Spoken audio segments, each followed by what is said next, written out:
Friends, we are going to talk about language learning and teaching, especially second language learning and teaching. It's a vast area.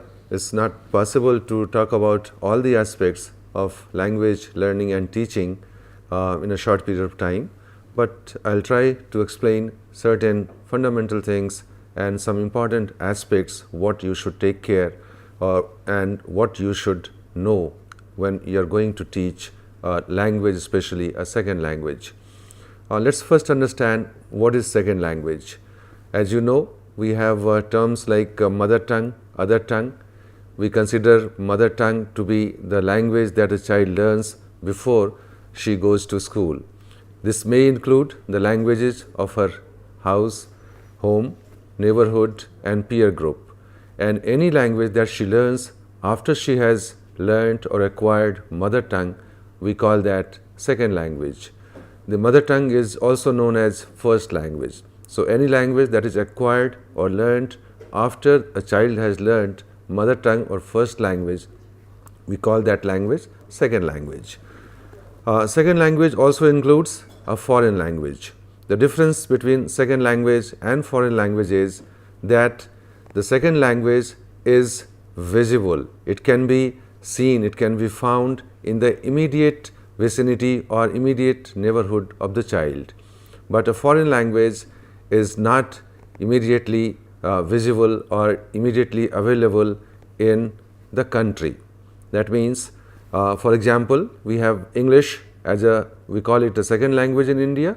Why? Because English is used for communication in India, English is used in education in India, and it is available. We can find certain programs, radio, TV programs, mass media, newspapers, journals, etc. in English. So it's available in our own country. But English is possible that in some countries where it is not used in education, mass media, etc., there it may be a foreign language. Chinese, Arabic, German, French, for example, for us Indians, they are all foreign languages. Why? Because we do not need them to communicate and they are not readily available in various domains in our country. Now coming to, we have understood what is mother tongue and what is other tongue or second language. Now let's understand how a child acquires mother tongue. There are various theories. I will not go into that, what are the stages of mother tongue. You must have learnt it elsewhere. But we differentiate between acquisition and learning. Acquisition is product of subconscious process, and it is very similar to the process children undergo when they acquire their first language. So even it's possible that in second language also there can be language acquisition, and learning on the other hand is a conscious acquisition of language. Conscious effort is necessary to learn a language, and a teacher or a school provides conscious knowledge about the target language. In mother tongue, however, we are subconsciously learning or acquiring our mother tongue. So there are various stages, but no one is actually giving the child formal instruction in language learning. So a child in her mother tongue is not taught what is grammar, what is singular, what is plural, what is syntax, what is phrase, what is clause, subordinate clause, etc. But by hearing what her parents talk to her, and when she grows up, say around 1.5 years of age, then she interacts with other persons who know that language, and she has also mastered how to produce certain phrases, words, sentences, and by this kind of interaction she acquires mother tongue. Whereas in second language learning, the things are opposite. There the person who is, or a child who is learning a second language doesn't have access to that kind of situation or environment which was available for mother tongue instruction or mother tongue learning. Here you will find that first the child has to hear. She has to listen to someone who knows the second language. Then there are various stages and she will go through that, like learn the sounds, how the sounds correspond to certain letters, then how sounds are combined to form words, how words are created, how words are formed, and how words combine to form phrases, clauses and sentences and various other things. So that is the basic difference. Now when we talk about what a teacher should do to help children learn second language, then it is important to remember that there are differences between the two processes. In mother tongue, the focus is on reading and writing. We help the students acquire the reading and writing skills. Why? Because the child, as she has grown, she has already acquired the skills of listening and speaking. So we don't focus so much on these two skills. Whereas in second language learning, since the child naturally has not acquired the power or the skill of listening and speaking, so first we have to teach her how to listen to the sounds or whatever is communicated to her, and then also try to speak. And once she has mastered listening and speaking, then we go to reading and writing. So in mother tongue, reading and writing are the major skills that we focus on, and in second language acquisition, in second language learning, we focus more on listening and speaking first and then go to reading and writing. There are certain commonalities between language acquisition and language learning. As I have already mentioned, that language learning has in acquisition several stages. Similarly, the second language learners also go through stages. They also construct grammars. It is not already there. Third thing that is important for us to know at this stage is that it's not that language comes from outside. You must have heard or learnt about some theories like that of Chomsky, where he has proposed that all human beings, every child has been given by nature the capability or capacity to learn a language. It's not a particular language, but language. So in every child's brain, there is a device called language acquisition device, which contains kind of the blueprint of grammar, the blueprint of the structure of language. And there, like we have universal grammar.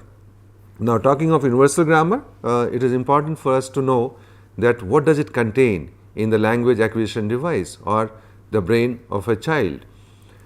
See, universal grammar, it's a very big topic, but let's have certain major features of it described to you.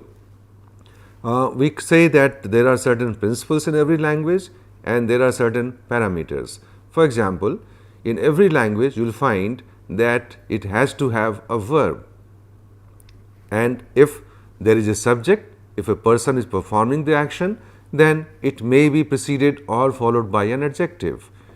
And if there is a verb, if there is an action performed, then it will be described in terms of the manner, time, place. So we will have adverbs. Then no language will find can have 3 or 4 subjects in a row. You won't have say 10 verbs in a sequence, in a sentence. So there are certain principles that what can be done in a language, what is possible and what is not possible in a language, and within those principles the parameters differ. So you can have a subject in a language, a verb in a language, object in a language, but how to arrange them, that may differ from language to language.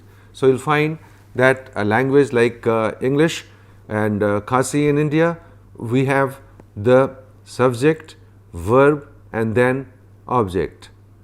But there are languages in India like Hindi, Maithili, Bengali, Assamese, Bodo, etc., where you will find that subject, object and verb order is there. So subject comes first, like मैं, then the object खाना, खाऊंगा, verb I will eat food. In English it is the opposite, I will eat food, I will eat something. So first the subject, then verb and then object. But the principles are same, that you can have in a sentence. The major elements in a sentence would be subject, verb and object, and in their parameters they differ different languages. So that is important. Then we talking of what is language acquisition and what is language learning. There was a time when people thought that based on the old theories that language learning is basically imitation or habit formation. So you teach them, the children, certain grammar rules and then have some structure pattern given and they practice it and they will automatically learn a language, but it didn't work. Then later on we had various other theories and they are referred to as cognitive theories or mentalist theories. There the child was thought considered as not a blank say state where you write something. You cannot pass the rules or the words from the teacher's mind or teacher's mouth to the child so easily. Actually the child or the learner has to make effort and she has to actually use the language in context, then only the language will be learned.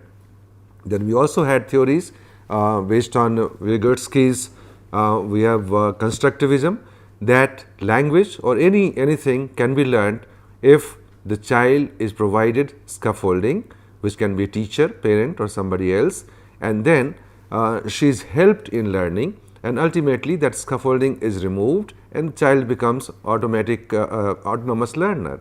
She learns in the zone of proximal say where proximity where someone who knows better than the child, better than the student is present and she helps the student or the child learn something by providing the scaffolding, some support, and the child learns, she explores, she finds the meaning, what is there, what she is learning.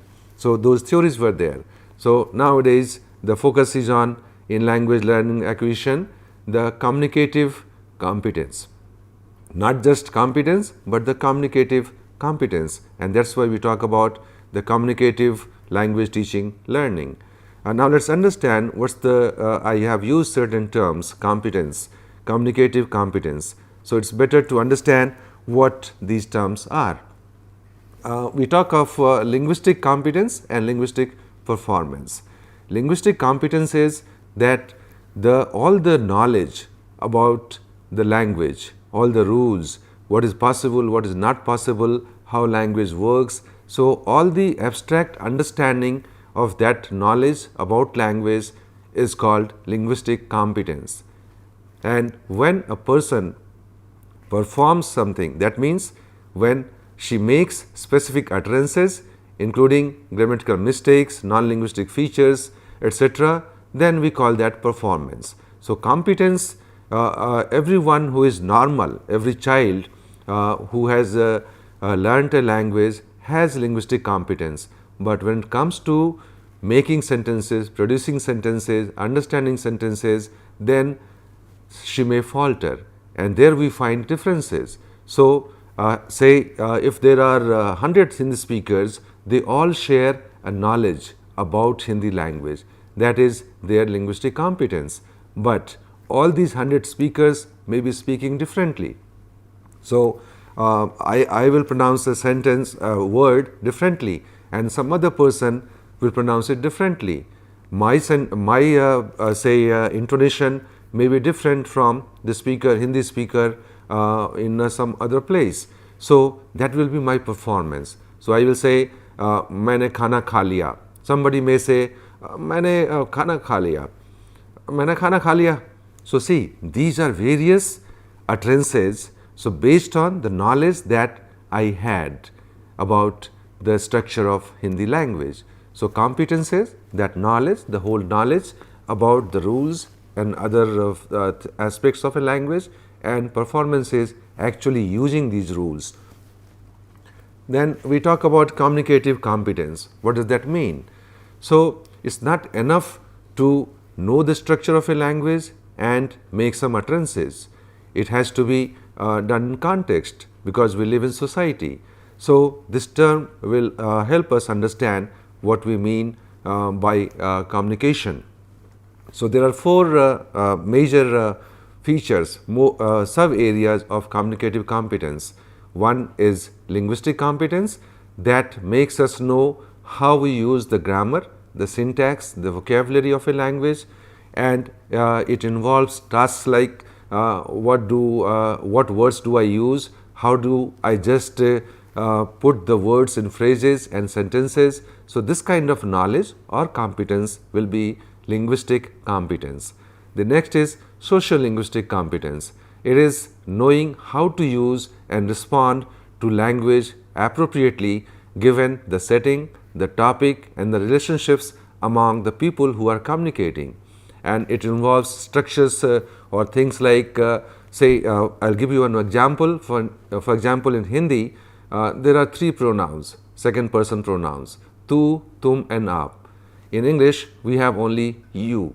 So, even if a child is talking to her father or mother or teacher, whoever, she will be using you.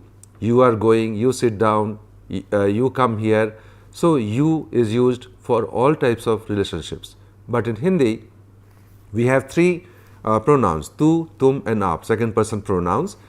So, it is not enough for the child or a learner to know that there are three second person pronouns in Hindi, tu, tum and aap. She also has to know when to use tu, when to use tum and when to use aap. So, it will be a problem if someone addresses her teacher as tu kahan jayega in Hindi. So, where will you go? We have to know that with teachers we have to use the pronoun aap, and when aap is used, even if the addressee is similar, one person, we have to keep the verb in plural. So, you can't say aap kahan jayega, it should be aap kahan jayenge. Of course, we will find this variation in many parts of India in different varieties of Hindi. Some people do use aap kahan jayega or aap kahan jaoge, which should be used with tum kahan jaoge, tum kahan with tum. So, all this kind of knowledge, this kind of understanding that what is proper, what is not proper in society when you are communicating with others come under our socio-linguistic competence. The third one is discourse competence. It's not that we always talk in words, phrases and sentences. We also sometimes orally or in written language make bigger discourses. So, we talk in text, we write some text. We also, for example, right now I am talking and I am not giving you each sentences separately. This is whole discourse. What all these sentences form a discourse. So, some 10, 15, 20 sentences, they are conveying something, some message. So, when we construct something in language which is larger than stretches of larger than sentence, and that means there are stretches of language, then that is a discourse. And understanding what is discourse competence, we ask questions like how are words, phrases and sentences put together to create conversation, to create speeches, to write email messages, to write newspaper articles. So, all these come under discourse competence. Then the last one is strategic competence. Strategic competence is knowing how to recognize and repair communication breakdowns, how to work around gaps in one's knowledge of the language, and how to learn more about the language and in the context. So, suppose you started a sentence where in Hindi and you wanted to say main kal, and then you forget the word. So, what should come? Because we have chosen kal, so the verb should be either in past, because kal means yesterday, or kal can also be tomorrow. So, your verb should be in past or in future. It won't be in present progressive. So, you can't say मैं कल खा रहा हूँ. No, it should be मैं कल खा रहा था or मैं कल खाऊंगा. So, when the communication breaks, or if you are talking to someone and you said something unpleasant, or you find that the words that you have used is not proper, or the sentences that you made were ungrammatical or not suitable to the situation, then you change it. So, that comes under strategic competence. Talking of second language acquisition, we also have to talk about critical period. This is a term used in mother tongue acquisition, the first language acquisition. That is a period. There are certain periods of age where language acquisition is fast or swift, where the language acquisition proceeds easily, swiftly, without external interventions. So, that period is called critical period, and it is believed that the best part of life to acquire language, mother tongue or first language, is from birth to puberty. So, if the children master all the aspects of grammar, the vocabulary, reading, writing, between that age, say birth to puberty, they are at advantage. They can learn it better. It's not that they stop learning or acquiring language, but the best part of their age is to acquire mother tongue or first language between birth and puberty, around up to 13 or 14 years of age. And why it is so? Because in our brain, there are billions of neurons and there are millions of synapses where the neurons meet or they converse, they talk through synapses. Synapses contain all the information and they pass information from one neuron to another.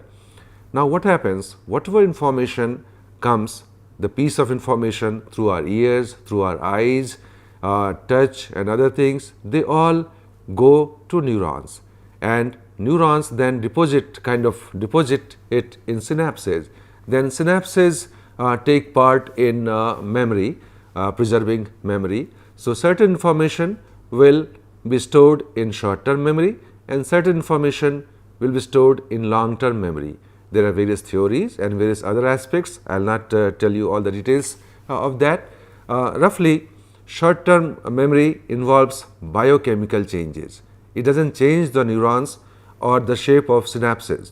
The short term memory is chemical changes, biochemical changes, where chemical compositions change, but in long term memory the changes occur also in the neurons and synapses. So, in order to become something which is stored in short term memory, go to long term memory, more practice is required. The information has to be important, relevant, useful, then only it will go to the long term memory. And at that period, at that age, say between birth to puberty, the concentration of the density of synapses is more, and even the children's brains, they are more neuroplastic. That means it has capacity to change itself. It can add certain neurons, it can delete certain neurons, the useless neurons, and make various other changes. So, that is why people saying it is better, that is the best period to learn or acquire mother tongue. Now, you must be thinking whether it is important in second language acquisition too. It is not really a critical period in second language acquisition and learning. The term that is used in the field is called sensitive window.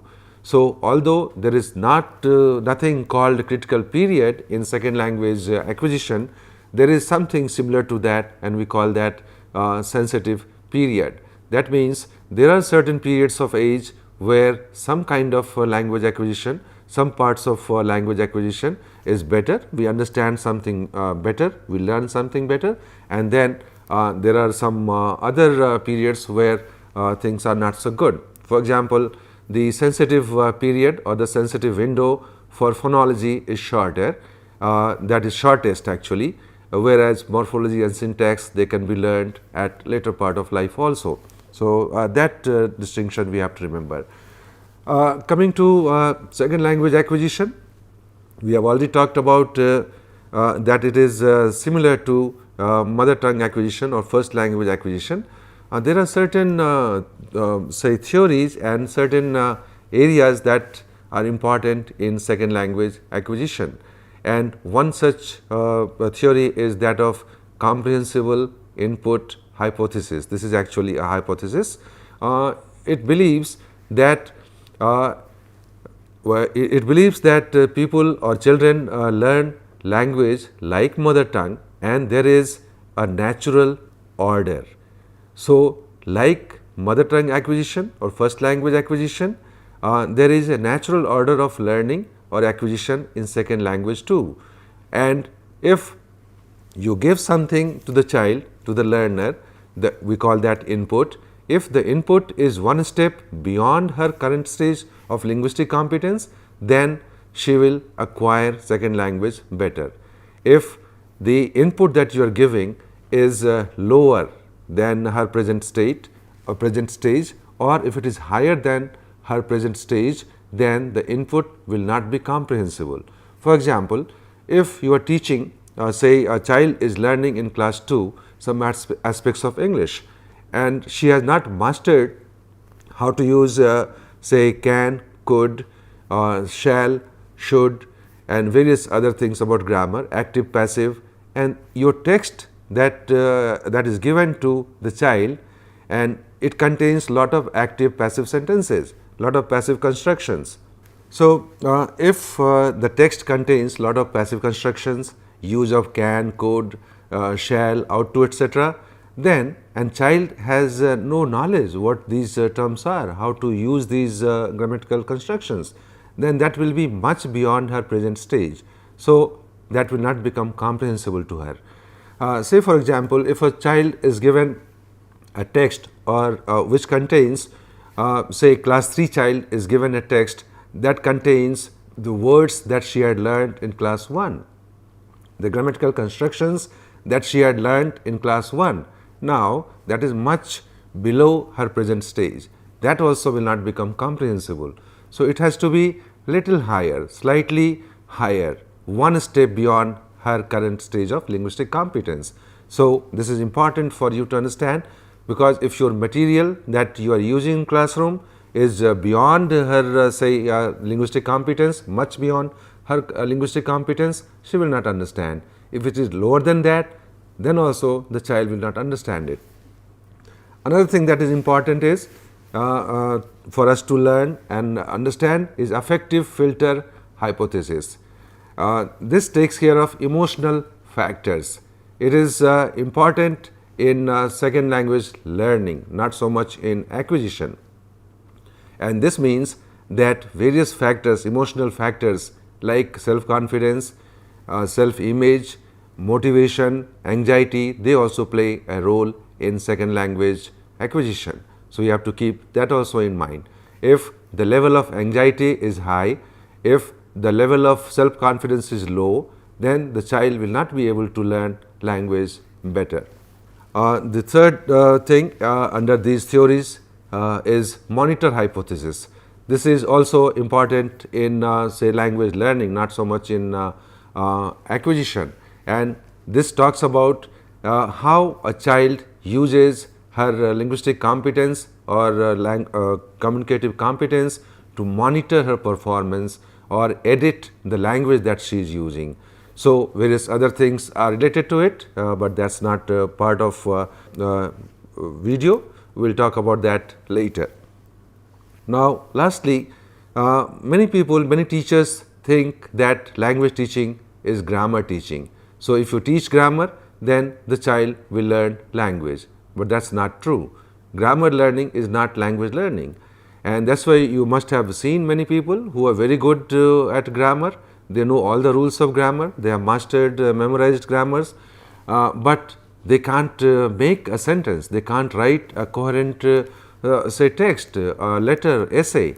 So, grammar learning is not language learning, that you have to remember. So, language is learnt, whether it is second language or foreign language, by using it in context, by actually using the language that the structures that the child has learned in situations, social situations, where she can really use it, and by giving more and more opportunities to the child to hear the second language and use it, that will make her proficient in second language. So, if you remember these things, you can the theories, the hypothesis, the various important aspects what is involved in second language learning, then you can make your classroom better, and the child will certainly learn a second language better.